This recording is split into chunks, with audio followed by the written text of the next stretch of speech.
केजरीवाल की जगह कौन लेगा, पत्नी या कोई और? कौन बनेगा मुख्यमंत्री देश की राजधानी दिल्ली का? बहुत दिन से सवाल उठ रहा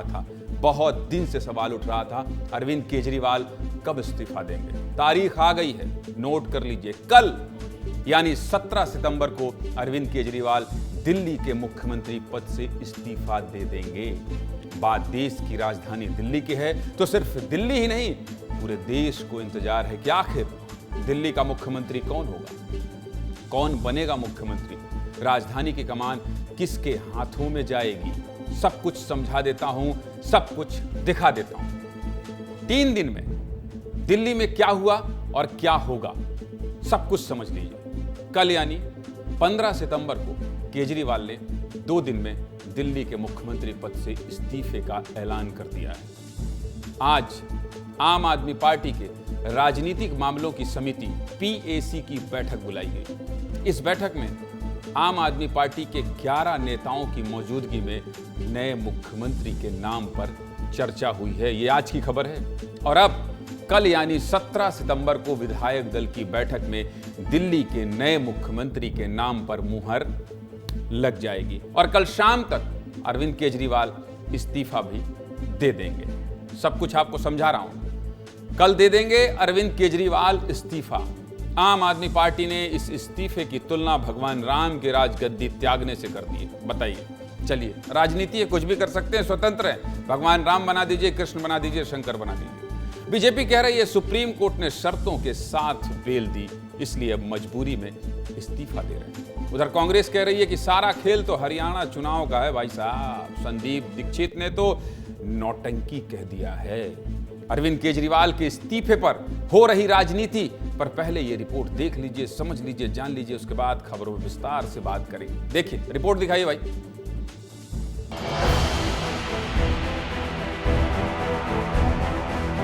दो दिन के बाद, आज से 2 दिन के बाद मैं सीएम की कुर्सी से इस्तीफा देने जा रहा हूं।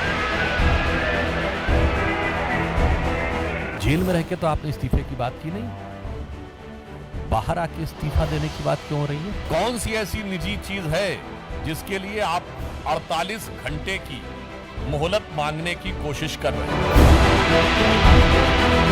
तब तक सीएम की कुर्सी पे नहीं बैठूंगा जब तक जनता अपना फैसला ना सुना दे। कुछ नहीं साहब, ये तो सब नौटंकी है। देखिए, पहली चीज, आपको इस्तीफा तब देना चाहिए था जब आप जेल गए। ये कोई सेवा करने के लिए मुख्यमंत्री नहीं बना था, ये मेवा के लिए बना था। जिस मर्यादा के नाम पे सतयुग में भगवान राम ने अपना सिंहासन छोड़ा था, आज ऐसा उदाहरण दिख रहा है कि मर्यादा के नाम पे केजरीवाल ने इस्तीफा दिया है। कोर्ट ने कहा कि अरविंद केजरीवाल, आप मुख्यमंत्री नहीं हो, आप फाइल पे साइन नहीं कर सकते, आप ऑफिस नहीं जा सकते। मतलब एक प्रकार से सुप्रीम कोर्ट ने बेल देते हुए उनको सस्पेंड कर दिया मुख्यमंत्री पद से। कोर्ट ने हमें बेल दे दी, अभी बेल तक ही दे सकता था। दिल्ली का जितना नुकसान अरविंद केजरीवाल जी ने कर दिया है, कोई इस्तीफा उसकी भरपाई नहीं कर सकता। जिसको वो सिंहासन मिला, भरत उनके भाई, वो भी उनके खड़ाव रख के इंतजार करते रहे कि राम वापस आएंगे तो अपना जो है काम संभालेंगे।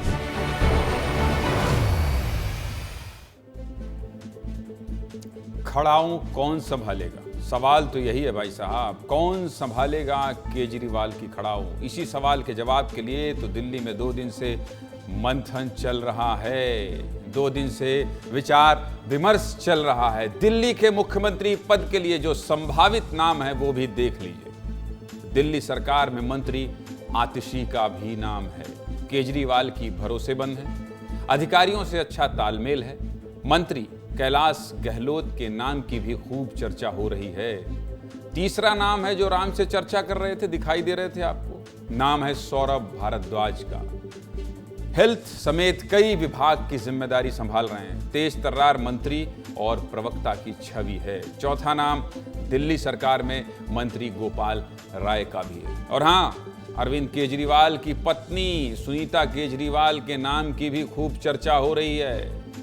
जान रहे हैं, समझ रहे हैं? देखा था आपने, आपको याद होगा आपको याद होगा जब लालू यादव चारा घोटाले में जेल गए थे तो उनकी पत्नी राबड़ी यादव को बिहार की कमान सौंपी गई थी और राबड़ी यादव मुख्यमंत्री बनी थी। इसलिए यह भी कयास लगाया जा रहा है कि अरविंद केजरीवाल की पत्नी सुनीता केजरीवाल भी दिल्ली की मुख्यमंत्री बन सकती है।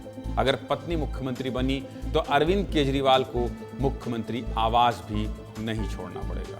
बहुत मन से बनाया है भाई, बहुत पैसा लगाया है, खूब पैसा खर्च हुआ है, उस पर भी अलग विवाद है। आज उसकी बात नहीं करेंगे क्योंकि अभी कुर्सी की बात हो रही है। और इसके पीछे एक वजह यह भी हो सकती है कि मुख्यमंत्री पद के इस्तीफे के बाद पार्टी के किसी बड़े नेता को मुख्यमंत्री बना दिया तो क्या गारंटी है कि अगर पार्टी दोबारा जीतती है तो मुख्यमंत्री की कुर्सी आसानी से मिल जाएगी। दो उदाहरण आप देख लीजिए। विस्तार न्यूज है, जब कुछ खबर बताते हैं तो विस्तार से बताते हैं। जीतन राम मांझी को नीतीश कुमार ने बिहार का मुख्यमंत्री बना दिया, लेकिन जब हटे तो नाराज हो गए, गुस्सा हो गए, अलग पार्टी बना ली। अभी हाल ही में हुए झारखंड का मामला देख लीजिए। हेमंत सोरेन जेल जा रहे थे तो चंपाई सोरेन को मुख्यमंत्री तो बना दिया, लेकिन जब वापस लौटे तो चंपाई सोरेन को इस्तीफा देना पड़ा। और हुआ ये कि सालों से सोरेन परिवार के करीबी चंपाई सोरेन ने हेमंत सोरेन का साथ छोड़ दिया और कहां शामिल हो गए? भारतीय जनता पार्टी यानी बीजेपी में शामिल हो गए। बस इसीलिए ऐसा संभव है कि केजरीवाल अपनी पत्नी को भी मुख्यमंत्री बना सकते हैं। हरियाणा चुनाव के बीच केजरीवाल के इस्तीफे से हलचल मच गई है। इस्तीफे की खबर से इस्तीफा कल देंगे, जैसा कि केजरीवाल ने मंच से कहा था। हरियाणा में जाट वोटर्स की अहम भूमिका है, इसलिए ऐसा माना जा रहा है कि जाट वोटर्स को साधने के लिए कैलाश गहलोत को भी मुख्यमंत्री बनाया जा सकता है। ये सब कयासों का बाजार है भाई साहब, सब कोई चर्चा कर रहे हैं, हम भी कर रहे हैं, आप देख लीजिए। और अब तो हरियाणा चुनाव में आम आदमी पार्टी ने अरविंद केजरीवाल को ही मुद्दा बना दिया। केजरीवाल की पत्नी और दिल्ली के पूर्व डिप्टी सीएम मनीष सिसोदिया क्या कह रहे हैं, सुन लीजिए, फिर आगे बात करेंगे। सुनाइए।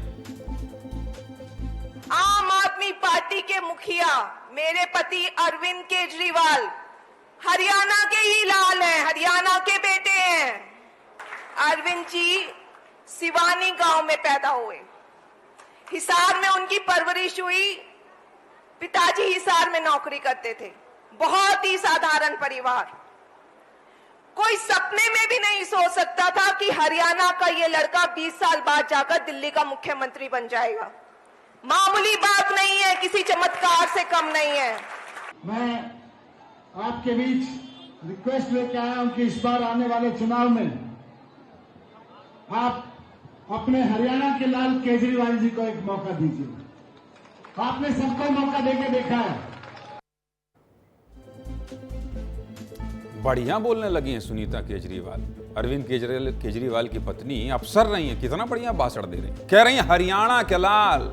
खूब गूंज है हरियाणा चुनाव में इन शब्दों की, खूब गूंज है। अब देखना है हरियाणा चुनाव में इसका असर क्या होता है। जिस दिल्ली में अरविंद केजरीवाल ने 10 साल से ज्यादा सत्ता संभाली हो, अब इस्तीफा दे रहे हैं, तो दिल्ली की जनता क्या सोचती है वो भी सुनाना जरूरी है। सुन लीजिए भाई, दिल्ली की जनता जिन्होंने वोट देकर सिंहासन दिया, उस सिंहासन को छोड़ने पर क्या कह रही है, जनता को सुनाना जरूरी है। सुनाइए। अरविंद केजरीवाल उनकी पार्टी के किसी नेता पॉलिटिशियन में इतना दम नहीं है कि वो देश को सच बता सके कि अदालतों ने उन्हें बरी नहीं किया है, जमानत दिया है। वो बड़े डंके की चोट पर बड़े चोर हो सकते हैं, डकैत हो सकते हैं, 100 करोड़ के रिश्वतखोर हो सकते हैं। अभी ये अदालतों में साबित होना बाकी है। असल क्या है ना, देखो थोड़ा बहुत भला सोच दिया दिल्ली वालों, ठीक है, थोड़ा शराब फ्री बांट दी, क्या दिक्कत हो गई? आखिर दिल्ली वालों को ही तो बांटी है ना। अब दिल्ली वालों की जनता की अदालत में जाएंगे, जनता सुप्रीम कोर्ट के फैसले को बदल देगी। ये केजरीवाल दिल्ली की जनता को गुमराह कर रहा है। अभी कितने महीने, 3 से 4 महीने बचे हैं चुनाव को। अब इस्तीफा देना ना देना ना के बराबर है। मैं केजरीवाल को सपोर्ट नहीं करता। आने वाले टाइम में देख लेना, केजरीवाल धीरे धीरे कम ही हो जाएगा। जैसे लालू राज में 2003 में किया गया था, वैसे ही इसमें जैसे उन्होंने अपनी बीवी को बनाया था, सेम ये सुनीता केजरीवाल को भी ऐसे ही बनाना चाहते हैं। क्योंकि पता है इनको अगर दूसरे को ये सीट दे देंगे ना, तो जो इनका आवास है ना वो भी उनके हाथ से चला जाएगा। फिलहाल दिल्ली में आम आदमी पार्टी के राजनीतिक मामलों की समिति PAC की बैठक खत्म हो गई है। दिन भर दिल्ली का माहौल क्या रहा, ये सब विस्तार से जानना चाहते हैं तो चलिए सीधे दिल्ली ले चलता हूं। और दिल्ली से कौन कौन जुड़ रहा है, एक तरफ है अमृत तिवारी और दूसरे तरफ है आदर्श सिंह। ये दिन भर आपको पता है ये दिन भर क्या क्या किए हैं, क्या क्या नया अपडेट है, क्या इन्होंने देखा है, कहां कानाफूसी हो रही है, मुख्यमंत्री के बंगले में कौन नेता जा रहा है और किसको रात को अंधेरे में बुलाया जा रहा है, सब कुछ जानना चाहते हैं। ये दोनों मेरे सहयोगी वहीं टहल रहे हैं। सबसे पहले अमृत तिवारी आपके पास आ जाता हूं। केजरीवाल आ गए हैं वाला बोर्ड आपके पीछे दिख रहा है और मोदी का कालोल भी दिख रहा है। आप ही बता दीजिए कि क्या चल रहा है और क्या दिमाग पढ़ पाए हैं, अंदर खाने क्या खबर है, पत्नी या कोई और? अमृत तिवारी। देखिए ज्ञानेंद्र जी, यही सवाल सबके मन में है। जो पत्रकार बिरादरी आज उनके आवास पे थी, सबके मन में यही सवाल उठ रहे थे। हर कोई यही कोशिश कर रहा था कि कहीं से खबर निकल कर आ जाए कि सीएम कौन बनेगा। लेकिन ये जो बात अभी भी सस्पेंस के तौर पे रखी गई है, जो बातें सामने आ रही थी कि ये अरविंद केजरीवाल के साथ जो सबसे पहली मीटिंग होती है, राघव चड्ढा और मनीष सिसोदिया पहुंचते हैं दोपहर के दौरान, और उस बैठक में ही कमोबेश सारी चीजें तय हो चुकी हैं कि अगला सीएम कौन बनेगा। जब पॉलिटिकल अफेयर्स कमेटी की मीटिंग शुरू होती है 5:30 बजे, तब उस बैठक में जो बड़े नेता हैं उनके साथ बैठ करके नाम को लेकर चर्चा होती है। इस बैठक में चूंकि कश्मीर के डोडा में संजय सिंह पहुंचे हुए थे तो वो मौजूद नहीं थे, संदीप दीक्षित नहीं पहुंचे थे क्योंकि वो हरियाणा में चुनाव प्रचार में व्यस्त हैं। लेकिन जो बाकी तमाम नेता थे उनके साथ बैठ के बातचीत हुई। जब बातचीत खत्म हुई, लेकिन जब आम आदमी पार्टी के जो जिम्मेदार नेता सौरभ भारद्वाज आते हैं, उनसे सवाल किया गया कि आखिर कौन होगा, किन नाम पे चर्चा हुई। उन्होंने भी साफ लहजे में जवाब नहीं दिया। उन्होंने कहा देखिए, जो बैठक हुई थी उसमें बातचीत 1-to-1 हुई है, यानी अरविंद केजरीवाल ने एक एक को अपने पास बुला करके बातचीत की, उनसे मशवरा किया, राय लिया। इसलिए हम नहीं बता सकते हैं कि सार्वभौमिक तौर पे सबके साथ क्या उन्होंने बातचीत की है। चलिए ठीक है, आखिर में जो बात लबोलुआब निकल के आ रही है। अमृत जी आ रहा हूं। आखिर का जो लब्बुलुआब है वो सब तैयार रखिएगा, आ रहा हूं आपके पास। लेकिन आदर्श सिंह लखनऊ से दिल्ली पहुंचे हैं, मनोज तिवारी को पकड़े थे। बीजेपी क्या कह रही है? और दिन भर दिल्ली शहर के सड़कों में घूमने के बाद, आम आदमी पार्टी के दफ्तर घूमने के बाद, बीजेपी के लोगों से बातचीत करने के बाद क्या कह रही है दिल्ली और क्या कह रहे हैं विपक्ष के लोग? आदर्श। ज्ञानेंद्र जी, बिल्कुल दिल्ली की अगर हम बात करें तो दिल्ली का माहौल गर्म है और ख़ासतौर पर बीजेपी के लिए सुनहरा अवसर है। और ऐसा इसलिए भी क्योंकि कुछ महीनों में चुनाव होने वाले हैं और इसमें में बीजेपी इसको प्लस पॉइंट के तौर पर देख रही है। बीजेपी सिर्फ ये चाहती है कि वो ऐसे व्यक्ति को मुख्यमंत्री बनाएं जिस पर वो कमेंट कर सके, कटाक्ष कर सके और आने वाले दिनों में उनको घेर सकें। अरविंद केजरीवाल के जेल से बाहर निकलने के बाद जो फैसला उन्होंने लिया है, निश्चित तौर पर उससे सबसे ज़्यादा फायदा बीजेपी को ही होगा। और ख़ासतौर पर मनोज तिवारी की हम बात करें तो पिछली बार भी जो बिहार और यूपी पूर्वांचल के वोटर से उनके दम पर वो मुख्यमंत्री बनने की राह पर लगे हुए थे कि कहीं अगर बीजेपी जीतती है तो मुख्यमंत्री बनेंगे। और उन्होंने बड़ा कमेंट किया है कि दिल्ली की जनता को मुख्यमंत्री अरविंद केजरीवाल ने गुमराह किया है। 3 महीने पहले अगर उन्हें इस्तीफा देते तो ज़्यादा बेहतर होता। और ख़ासतौर पर अगर हम आम आदमी पार्टी के नेताओं की बात करें तो जिन लोगों से हमारी बातचीत हुई, चाहे हम संजय सिंह की बात करें, सौरभ भारद्वाज की बात करें, आतिशी मरलेनी की बात करें, ये सभी लोग फिलहाल कुछ भी बोलने से बच रहे हैं। लेकिन सुनिए ठाकुर साहब, सुनिए एक लब्बुलुआब अमृत तिवारी के पास है। लब्बुलुआब अमृत जल्दी बता दीजिए, फिर मैं दूसरी खबर की ओर जाऊं। लब्बुलुआब की बात कर रहे थे, अब बता दीजिए जल्दी से।